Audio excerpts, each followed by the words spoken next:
आज का लतीफा। एक मालक मकान और नौकरानी का आपस में चक्कर था। मालक और उसकी बीवी दोनों जॉब करते थे। जब बीवी ऑफिस में जाती तो शौहर और नौकरानी मिलकर रंग रंगलियां मनाते। एक दिन शौहर की ऑफिस से छुट्टी थी और उसने नौकरानी को बताया कि आज हम दोनों खूब मजा करेंगे। जब बीवी ऑफिस चली गई तो नौकरानी काम खत्म करके उसके शौहर के पास चली गई। दोनों रोमांस करने लगे और आहिस्ता आहिस्ता दोनों ने अपने कपड़े उतार दिए और सेक्स शुरू कर दिया।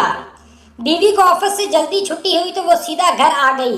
बीवी ने अपने शौहर को नौकरानी के साथ सेक्स करते हुए पकड़ लिया।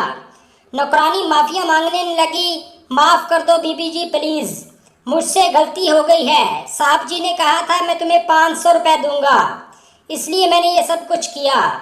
मुझे पैसों की जरूरत थी।